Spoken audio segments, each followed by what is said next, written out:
Le serveur le plus maladroit de France. En somme, un déjeuner presque normal à Narbonne. Je me souviens que c'était un dimanche midi ensoleillé, comme seuls les dimanches d'avril à Narbonne savent l'être. On avait décidé ce jour-là avec mes parents et mes deux sœurs d'aller déjeuner dans un restaurant chic pour fêter l'anniversaire de mamie. Elle venait d'avoir 78 ans, toujours bon pied bon oeil, et une capacité à se plaindre du sel trop salé qui reste légendaire dans la famille. Dans ma mémoire, le restaurant s'appelait Chez Prosper, mais je suis plus tout à fait sûr. C'était une petite brasserie, sans prétention, avec des nappes à carreaux rouges, des tableaux en noir et blanc, des paysages languedociens, et une grande ardoise posée à l'entrée. Mais c'était plein à craquer.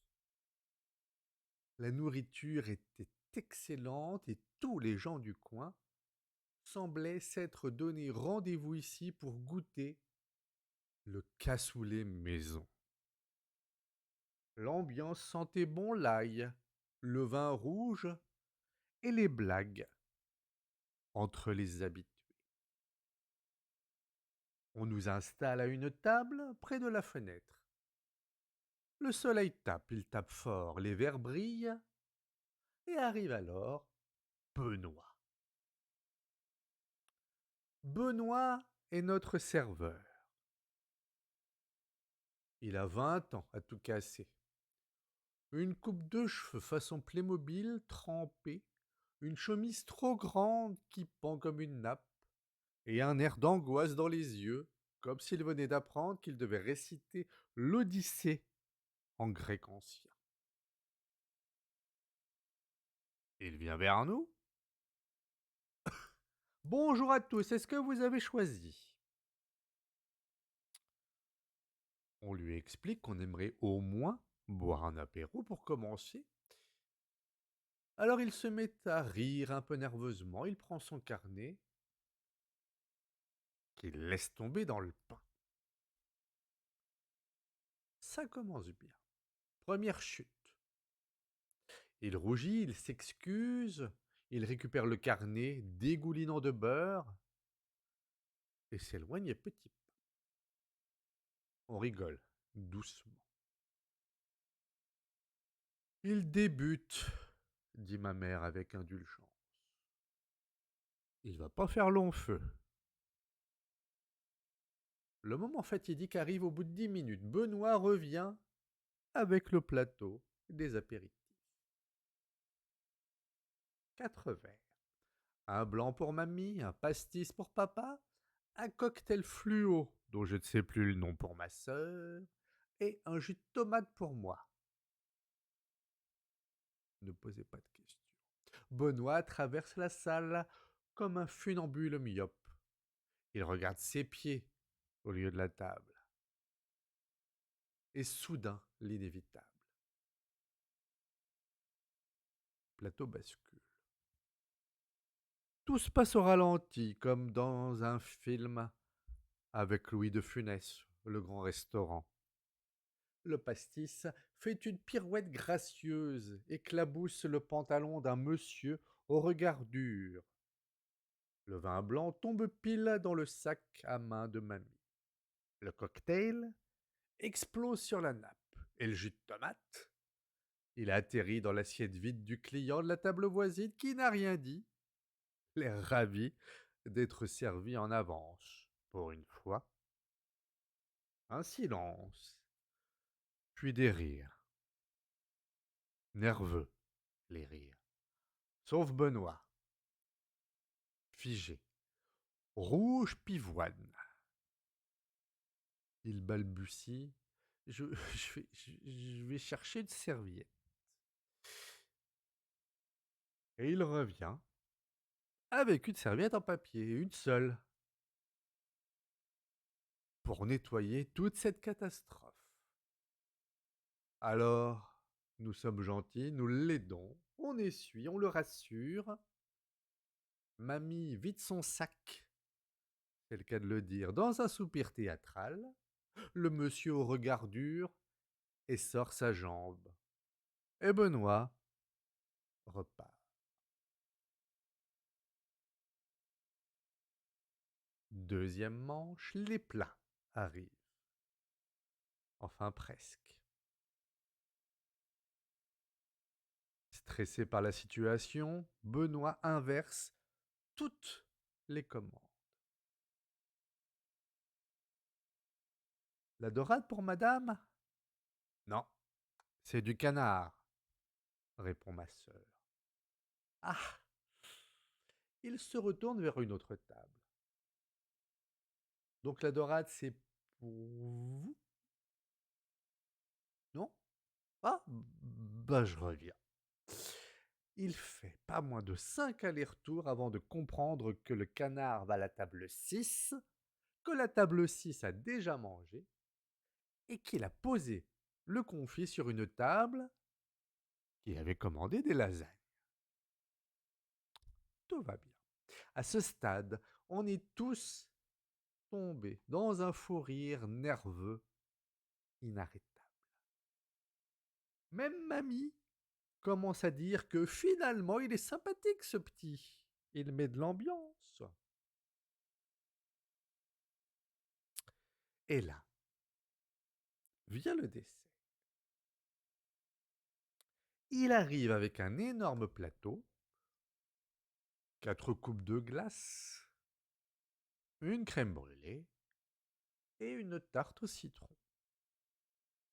Il est concentré. Il va réussir. C'est son moment. Il le sent. Il fait 3 pas, croise un enfant qui court entre les tables, il l'évite, il penche et le plateau glisse. Tout,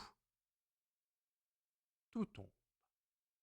La crème brûlée s'écrase au sol comme un poème tragique. La tarte au citron vole en éclats. Une boule de glace va fondre lentement sur la chaussure d'un client. Benoît, debout au milieu du désastre, dit tout bas: Ça y est, j'arrête la restauration. Et là, comme dans un film, tout le restaurant applaudit. Un vieux monsieur crie: C'est pas grave, mon petit, on t'aime quand même. Mamie, elle applaudit aussi. Mais elle ajoute: La crème brûlée était mieux par terre. Elle avait trop de sucre.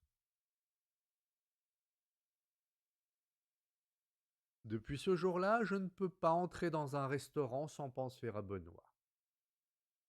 Je me demande s'il a trouvé sa voie. Peut-être qu'il est devenu trapéziste, qui sait, ou critique gastronomique, ou moine. Ça ferait moins de dégâts. Mais une chose est sûre, ce déjeuner-là, on ne l'oubliera jamais.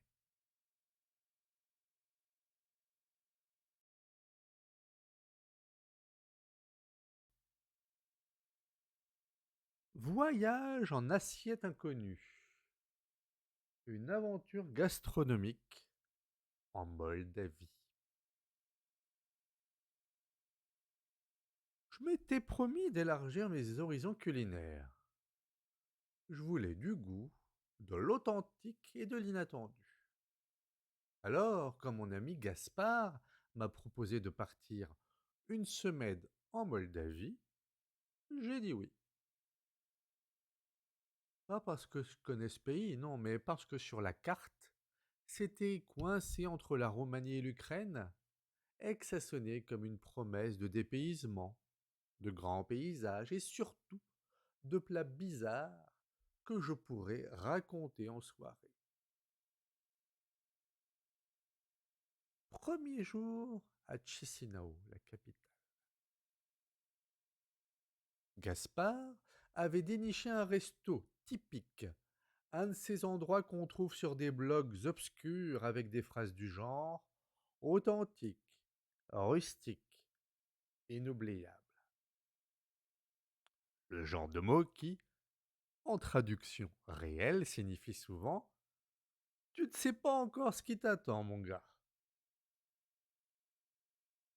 Le restaurant s'appelait la Marmite Verte, je crois, et tout était en bois. Une devanture plutôt modeste, des rideaux brodés à la main, une musique folklorique qui sortait d'un vieux transistor au coin du comptoir.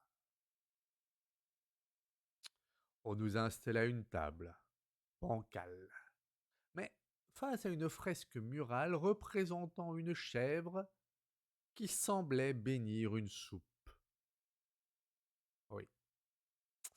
Le serveur, Yann, portait un gilet en peau de mouton et parlait un français délicieux appris, selon ses dires, avec Tintin et Patrick Bruel. Curieux métissage. Déjà, ça annonçait la couleur. Bienvenue dans la maison de la tradition. Ici, rien de moderne, sauf peut-être la fourchette. Charmant. Il nous apporte la carte, écrite à la main dans un mélange de roumain et de poésie. Les spécialités étaient écrites ainsi: soupe de légumes de l'oubli, cœur de tournesol farci, filet de carpe sur un lit de maïs ancien, boulettes de pommes et betteraves, et en dessert, gâteau au foin. Parfaitement. Gaspard me regarde. Il avait l'œil qui pétille. Tu m'étonnes. On prend tout. J'aurais dû fuir. Premier plat, la soupe de légumes de l'oubli. Une grande assiette creuse remplie d'un liquide violet. Je plonge ma cuillère. Au fond, des morceaux de patates douces, des herbes inconnues, une boule blanche qui pourrait être un œuf ou une truffe. Je n'ai jamais su. C'est complexe, dis-je en goûtant.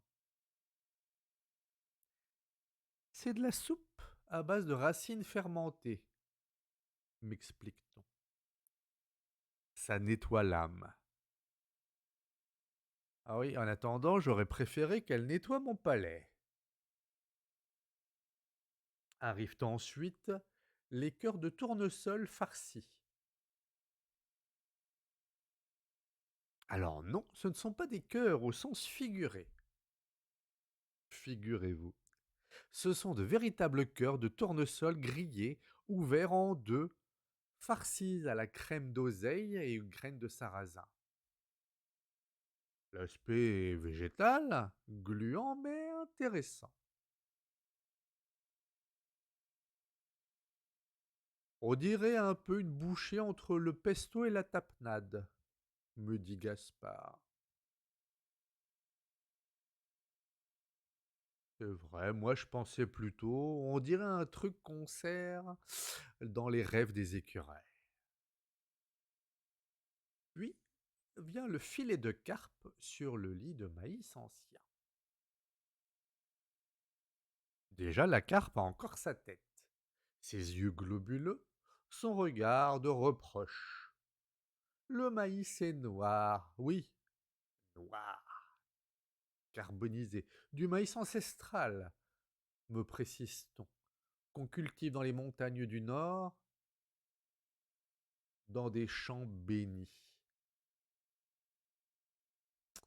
Le goût est rustique, dit Gaspard, toujours plus téméraire que moi. Je me retiens de dire, on dirait une serviette trempée dans du lait d'amande, oubliée dans un frigo. Mais c'est bon, étrangement.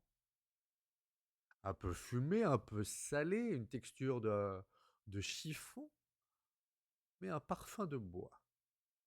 Oui, je sais, c'est bizarre. Et enfin, le dessert. Le gâteau au foin. Il ressemble à un nid, littéralement. Des brins de foin croustillants, du miel cristallisé, quelques éclats de noix et une mousse au lait de brebis parfumée au romarin. Alors j'ose. Et la miracle, c'est bon. C'est même très bon. Vous voyez, dit le serveur poète, le foin, c'est la vanille de la campagne.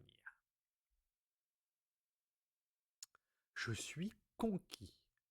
Mon palais est confus mais séduit. On sort du restaurant, repu, abasourdi et légèrement tremblant. Pas d'intoxication alimentaire à signaler, non, mais la certitude d'avoir mangé quelque chose qu'aucun autre Français n'avait goûté avant nous. C'était notre petite victoire. Sur le chemin du retour, Gaspard me dit: demain, on teste les restos souterrains. Ils font des raviolis au sang de cerf. Je dois être complètement fou, j'ai accepté. Parce qu'au fond, ce qu'on